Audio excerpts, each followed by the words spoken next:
Hello my dear students, welcome to my new lecture. So this new lecture is based on the ferroelectricity and PE hysteresis loop.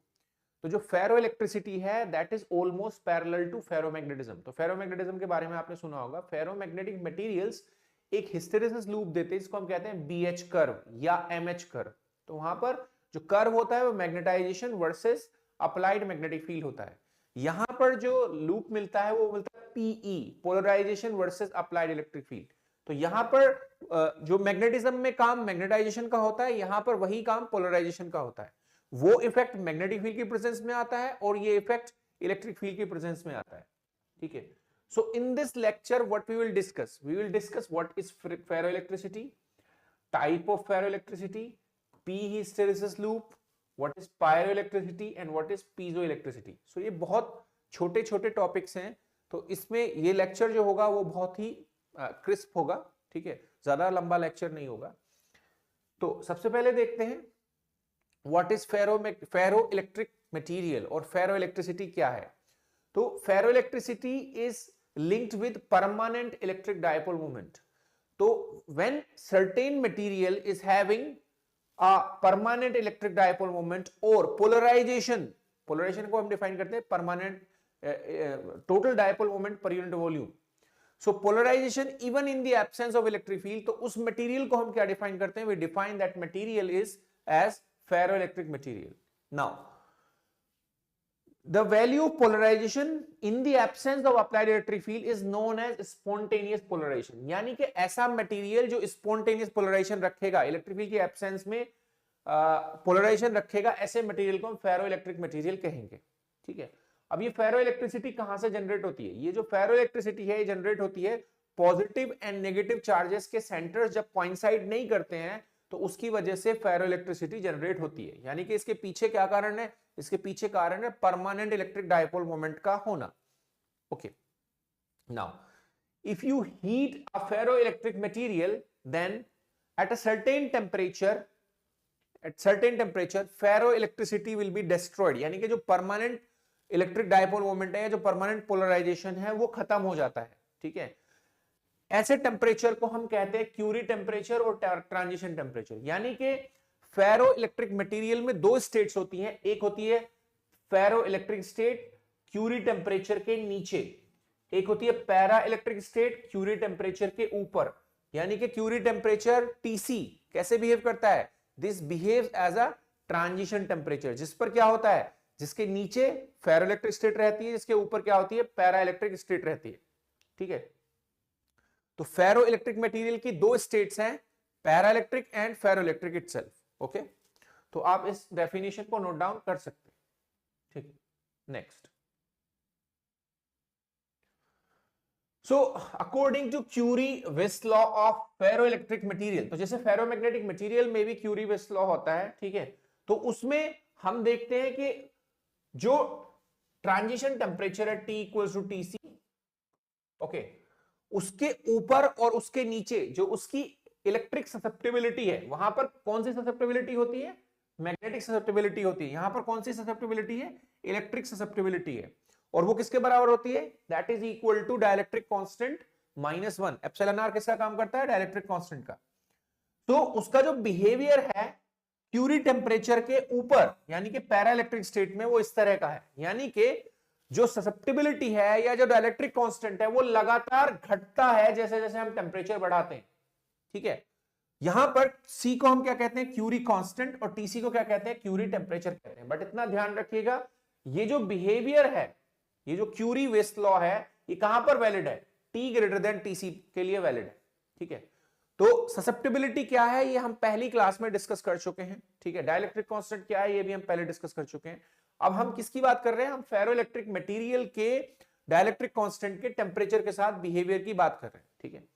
तो यहां पर हम देखेंगे कि जो dialect, यहां इसको आप नोट डाउन कर सकते हैं. ठीक. नाउ वी विल सी कि how dielectric constant of the ferroelectric material behaves with temperature. तो दिस ग्राफ इज इंपॉर्टेंट. ठीक है. तो आप देखेंगे कि if we see the change of dielectric constant with temperature then we will see this type of behaviour. यानी कि क्या होता है फेरोइलेक्ट्रिक स्टेट में, यानी कि T less than TC zone में कौन सी स्टेट होगी? Ferro electric state. T greater than TC zone में कौन सी स्टेट होगी? Para electric state. तो फेरो इलेक्ट्रिक स्टेट में जो डाइलेक्ट्रिक कांस्टेंट है वो टेम्परेचर बढ़ाने से लगातार बढ़ता है और कहां पीक आउट होता है जाके? बढ़कर कहां मैक्सिमम बनता है? टी इक्वल टू टीसी पर। एंड उसके बियॉन्ड फिर क्या होने लगता है? It decreases. ठीक है, यानी कि पैराइलेक्ट्रिक स्टेट में वो कंटिन्यूअसली डिक्रीज होता है। तो इस ग्राफ को एक बार आप देख लीजिए। ठीक है, ये किसको फॉलो कर रहा है? ये इस क्यूरी-वेस्ट लॉ को फॉलो कर रहा है। ठीक है, तो पैराइलेक्ट्रिक स्टेट में ये कंटिन्यूअसली टेम्परेचर बढ़ाने के साथ घट रहा है, तो इस बिहेवियर को आप नोट कर सकते हैं। फेरोइलेक्ट्रिक स्टेट में ये कंटिन्यूअसली बढ़ेगा और कहां पर पीक आउट होगा? टी इक्वल टू टीसी पर। ठीक है, साथ ही साथ जो हमारा स्पॉन्टेनियस पोलराइजेशन है, स्पॉन्टेनियस पोलराइजेशन क्या है? स्पॉन्टेनियस पोलराइजेशन है polarisation in the absence of applied electric field. Okay, तो यानी कि जो मैग्नेटाइजेशन पीछे से रह जाता है इलेक्ट्रिक फील्ड को हटाने पर, उसको हम स्पॉन्टेनियस पोलराइजेशन कहते हैं। और स्पॉन्टेनियस पोलराइजेशन किसकी कैरेक्टरिस्टिक प्रॉपर्टी है? Spontaneous polarisation is the characteristic property of a ferro electric material. तो यानी कि क्या होगा? जैसे जैसे आप टेम्परेचर बढ़ाएंगे वैसे वैसे क्या होगा? वैसे वैसे स्पॉन्टेनियस पोलराइजेशन लगातार घटेगा और जैसे ही टेम्परेचर टीसी को रीच करेगा वो कौन सी स्टेट में पहुंच चुका होगा? At T equal to TC it will be in para electric state. तो पैरा इलेक्ट्रिक स्टेट में बेसिकली क्या होता है? पैरा इलेक्ट्रिक स्टेट में कोई स्पॉन्टेनियस पोलराइजेशन नहीं होता है। ठीक है, इसलिए यहां पर आकर ये क्या हो जाएगा? जीरो हो जाएगा।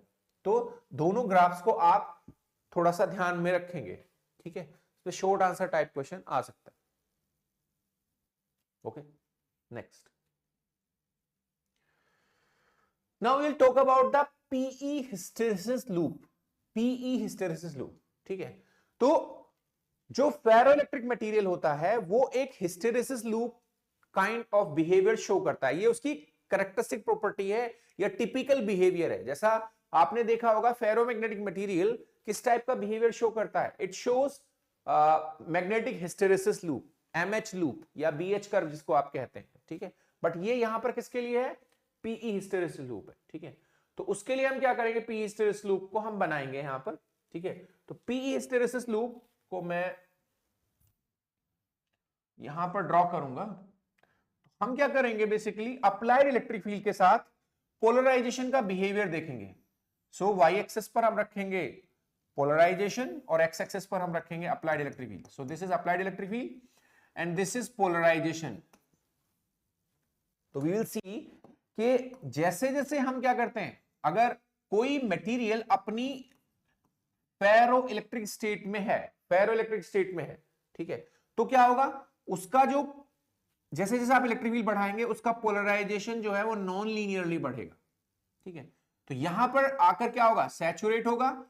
अगर आप इसको रिमूव करेंगे तो क्या होगा? उस सेम पाथ से वापस नहीं आएगा ये।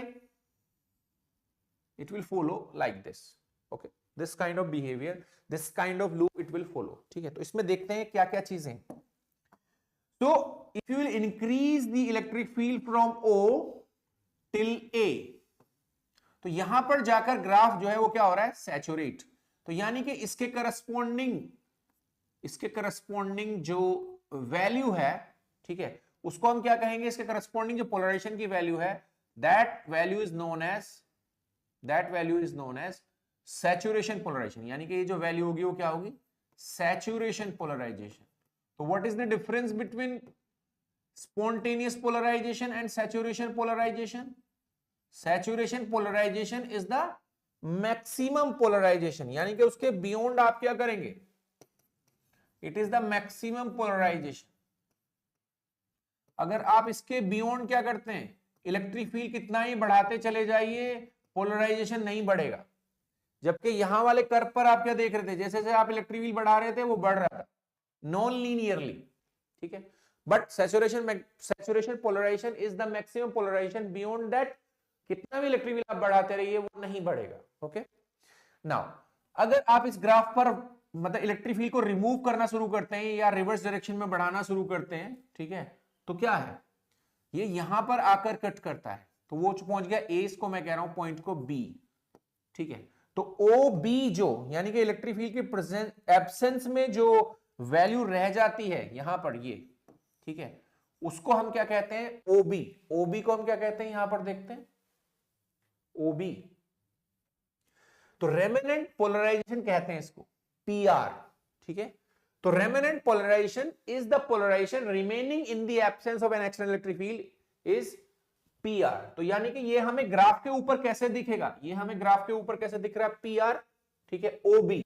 ओबी किसका काम करेगा, OB will work as PR, remanent polarization, PR. Okay, and जो ये वैल्यू है, ए के करस्पॉन्डिंग जो वैल्यू है पीआर इसकी, वो क्या काम कर रही है यहां पे, that is working as saturation polarisation. Saturation polarisation का क्या डेफिनेशन है, saturation polarisation is the maximum polarisation achieved when all domains are fully aligned with the field. All the domains मतलब all the dipoles are aligned with the field.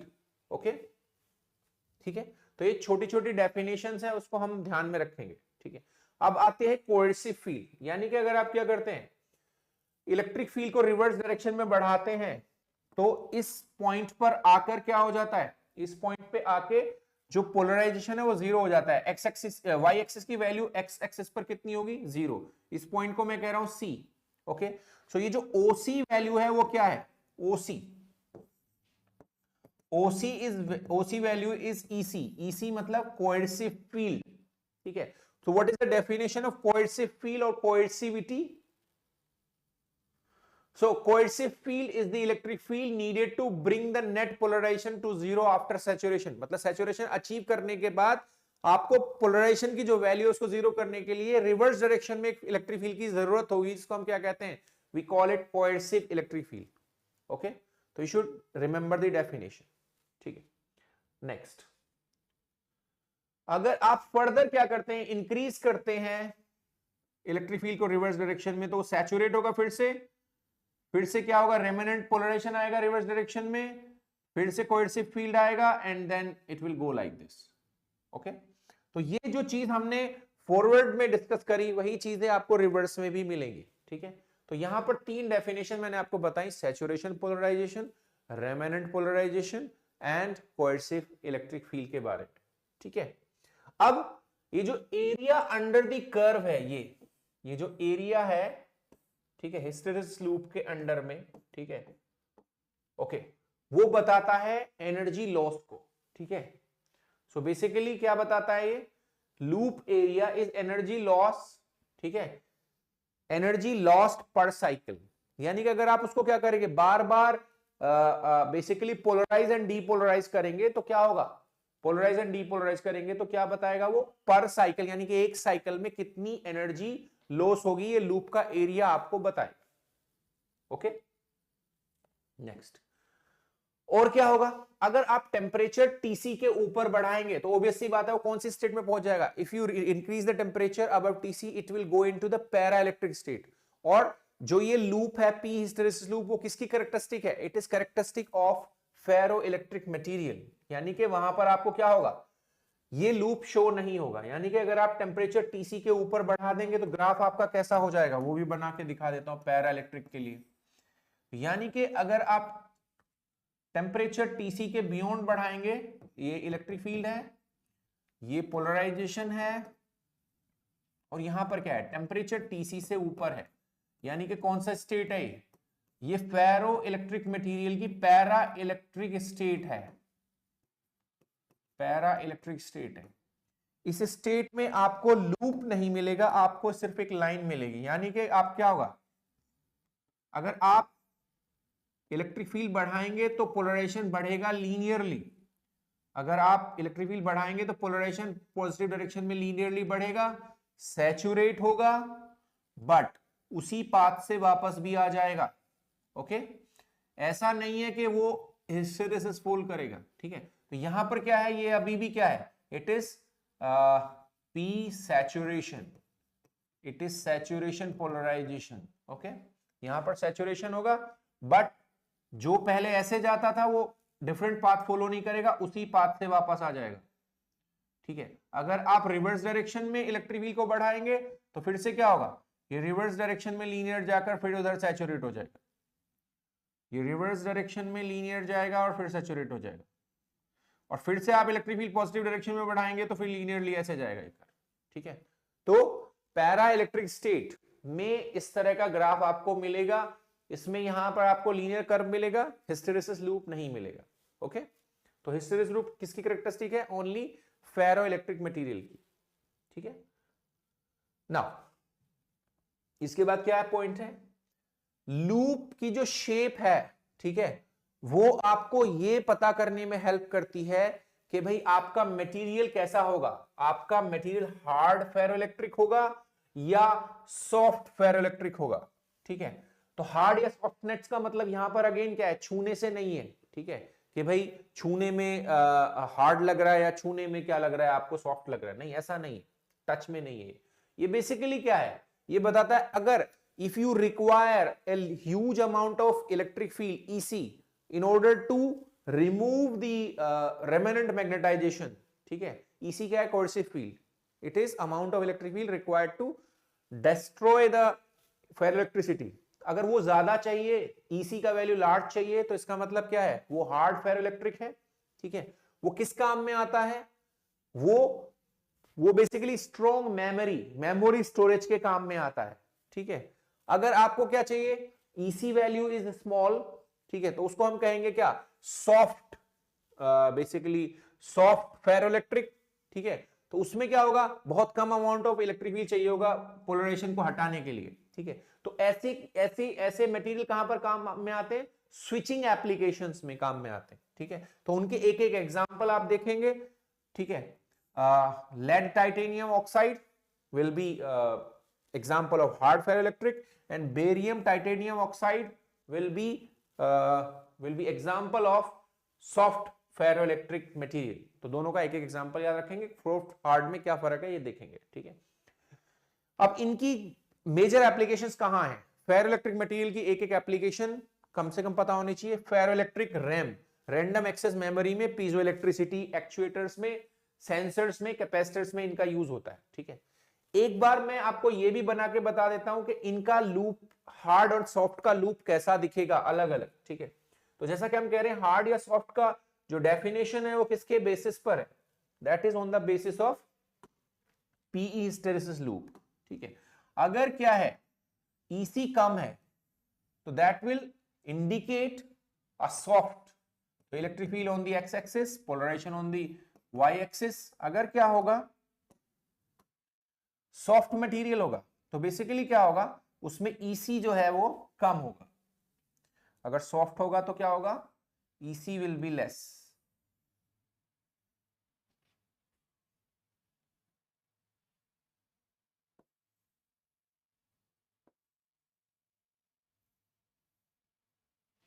तो यहां पर क्या आप देख सकते हैं, क्या यहां पर जो ईसी वैल्यू है दैट इज स्मॉल।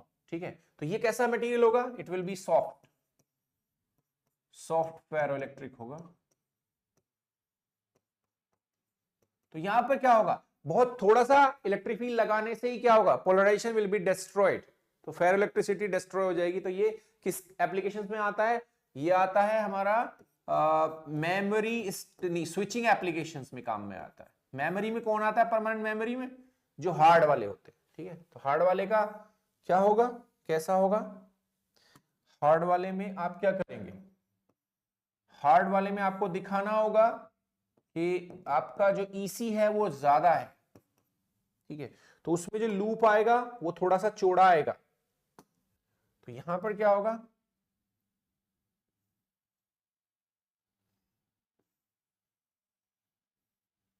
ठीक है, तो इस तरह का लूप आपको दिखेगा। तो ये चौड़ा लूप होगा, तो इसमें क्या होगा, जो ईसी होगा वो क्या होगा, ज्यादा होगा। तो ये कैसा मटेरियल होगा, it will B hard ferroelectric, hard ferroelectric. ठीक है, तो इसका एग्जाम्पल कौन बताया था, लेड टाइटेनियम टाइटेनियम ऑक्साइड। ठीक है, तो इसका थोड़ा सा लूप का ध्यान रखें, तो उसको चौड़ा बनाएंगे और इसको पतला थिन बनाएंगे। ओके, तो this was all about PE hysteresis loop. Next, types of ferroelectric materials. Ferroelectric materials दो तरह के होते हैं, एक होते हैं ऑर्डर डिसऑर्डर टाइप फेरोइलेक्ट्रिक्स। ठीक है, ऑर्डर डिसऑर्डर, यानी कि जिसमें क्या होते हैं, permanent electric dipole moments ordered होते हैं या डिसऑर्डर्ड होते हैं, ठीक है। तो अगर हमारे पास क्या है, we have some material, let's say we have some ferroelectric material, okay, and उसमें क्या है, it contains permanent electric dipoles, okay, and they are oriented randomly, they are randomly oriented, ठीक है। तो उनका वेक्टर सम कितना आएगा, डायपोल्स का वेक्टर सम, डायपोल्स का जो वेक्टर सम होगा ऑल द डायपोल्स का, उसमें पोलराइजेशन की वैल्यू कितनी आएगी, 0। तो ये कौन सी स्टेट हुई, इट इज ऑर्डर्ड स्टेट और disordered state, it is basically disordered state, disordered state. इसमें क्या हो रहा है बेसिकली, जो यहां पर डायपोल्स हैं, जो परमानेंट डायपोल्स हैं, दे आर डिसऑर्डर्ड, ठीक है। तो इसका डेफिनेशन क्या है, बिलो क्यूरी टेम्परेचर कौन सी स्टेट होगी, फेरोइलेक्ट्रिक स्टेट होगी, स्पॉन्टेनियस पोलराइजेशन, ठीक है, arises due to ordering of permanent dipoles, ठीक है। तो ये सिचुएशन कहां पर अराइज होगी, ये टी ग्रेटर देन टीसी में होगी या टी लेस देन टीसी में होगी, ये होगी टी ग्रेटर देन टीसी में। यानी कि डिसऑर्डर्ड स्टेट आपको कहां मिलेगी, डिसऑर्डर्ड स्टेट आपको मिलेगी पैरा इलेक्ट्रिक में, पैरा इलेक्ट्रिक में, पैरा इलेक्ट्रिक में क्या होगा, there will be no spontaneous polarisation, ठीक है। However in case of ferroelectric state, ये जो डायपोल्स होंगे they will be oriented in a particular direction, जिससे क्या होगा, हमें स्पॉन्टेनियस पोलराइजेशन मिलेगा, ठीक है। तो ऑर्डर्ड डिसऑर्डर्ड टाइप फेरोइलेक्ट्रिक्स वो होते हैं जिनमें परमानेंट इलेक्ट्रिक डायपोल्स होते हैं, अगर वो एक पर्टिकुलर डायरेक्शन में अलाइंड है बिलो क्यूरी टेम्परेचर, तो आपको स्पॉन्टेनियस पोलराइजेशन मिलेगा, ठीक है। तो वो कौन सी स्टेट होगी, फेरोइलेक्ट्रिक स्टेट। अगर टेम्परेचर आप क्यूरी टेम्परेचर के ऊपर ले जाएंगे तो क्या होगा, इनकी जो आपस की, ठीक है, आपस का जो कोरिलेशन है वो टूट जाएगा और ये क्या होंगे, रैंडमली ओरिएंटेड होंगे, तो उससे स्पॉन्टेनियस पोलराइजेशन की वैल्यू कितनी आएगी, 0 आएगी। ऐसी स्टेट को हम क्या कहते हैं, पैरा इलेक्ट्रिक स्टेट कहते हैं। तो अच्छा, इनका जो एग्जाम्पल है वो है केडीपी या अमोनियम डाइहाइड्रोजन फोस्फेट, इसके एग्जाम्पल से इसका थोड़ा सा ध्यान रखिएगा, ठीक है।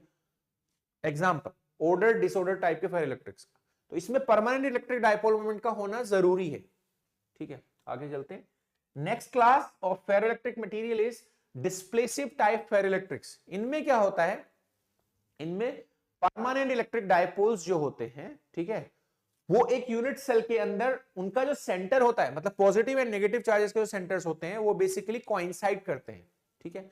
तो उनमें नेट डायपोल मोमेंट कितना होगा, यहां पर क्या होगा, यहां पर जो परमानेंट इलेक्ट्रिक डायपोल्स बनेंगे, उनके जो परमानेंट इलेक्ट्रिक डायपोल्स बनेंगे उनके सेंटर्स कोइंसाइड नहीं करते, बट यहां पर क्या होता है, एक यूनिट सेल में, इसका एग्जांपल मैं ले रहा हूं, जैसे बेरियम टाइटेनेट, ठीक है।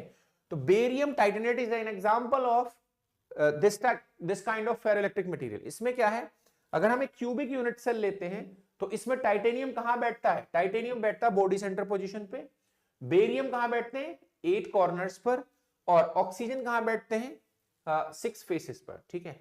तो यहां पर barium has 2+ charge, titanium has 4+ charge and oxygen has 2- charge, okay. अब अगर सेंटर ऑफ सिमेट्री के हिसाब से देखें तो क्या है, सेंटर ऑफ सिमेट्री में क्या होगा, जितने भी आयंस हैं उन सबका चार्ज कहां कॉन्सेंट्रेटेड माना जाएगा, ठीक है, एट द सेंटर, ठीक है, बॉडी सेंटर पोजीशन पे कॉन्सेंट्रेटेड होगा, नेगेटिव एंड पॉजिटिव चार्जेस का सेंटर। इससे क्या होगा, जो नेट डायपोल मोमेंट होगा इस यूनिट सेल का वो कितना होगा, net dipole moment of this unit cell will be 0, ठीक है। इसका मतलब इसके अंदर परमानेंट डायपोल नहीं बन रहा है, ठीक है। बट हम क्या कह रहे हैं, व्हाट वी आर सेइंग, कि बिलो क्यूरी टेम्परेचर जो फेरोइलेक्ट्रिक स्टेट होगी उसमें स्पॉन्टेनियस पोलराइजेशन आएगा, small displacement of ions from their symmetric positions. तो उनकी सिमेट्रिक पोजीशंस क्या है, जैसे टाइटेनियम की बॉडी सेंटर है और ऑक्सीजन की फेसेस पर है, बेरियम की कॉर्नर्स पर है, तो क्या होगा, अगर इनको थोड़ा सा डिस्प्लेस कर दिया जाए अपनी अपनी पोजीशन से, तो क्या होगा, उसके अंदर एक net permanent electric dipole moment आ जाएगा, ठीक है। तो उससे वो कौन सी स्टेट में चला जाएगा, फेरोइलेक्ट्रिक स्टेट में, क्योंकि उसके अंदर क्या होगा, परमानेंट डायपोल मोमेंट आने की वजह से, ठीक है, क्या होगा, एक स्पॉन्टेनियस पोलराइजेशन जनरेट होगा डिस्प्लेसमेंट की वजह से, ठीक है। बट वो कब पॉसिबल है, वो बिलो टीसी ही पॉसिबल है, ओके। जैसे ही आप टेम्परेचर को क्या करेंगे, टीसी के ऊपर पहुंचाएंगे तो क्या होगा, वो जो डाइपोल्स हैं वो अपनी अपनी सिमेट्रिक पोजीशंस पर वापस आ जाएंगे और नेट पोलराइजेशन कितना हो जाएगा सिस्टम का, 0 हो जाएगा, स्पॉन्टेनियस पोलराइजेशन 0 हो जाएगा। इसका एग्जांपल बेरियम टाइटेनेट है या लेड टाइटेनेट है, इसका ध्यान रखिएगा, ठीक है। Next, some other properties of ferroelectric materials, pyroelectricity, what is pyroelectricity, पर छोटा सा है, इसमें ध्यान रखिएगा बस थोड़ा सा अपना, कि this property of the material generate a temporary voltage when temperature of the material is changes, ठीक है। तो जब हम किसी मटेरियल का टेम्परेचर चेंज करते हैं तो उस मटेरियल के अंदर एक स्मॉल वोल्टेज या टेम्परेरी वोल्टेज जनरेट होता है, ठीक है। तो अगर टेम्परेचर चेंज करने से वोल्टेज जनरेट होता है तो ऐसे मटेरियल को हम पायरो इलेक्ट्रिक कहते हैं, ठीक है।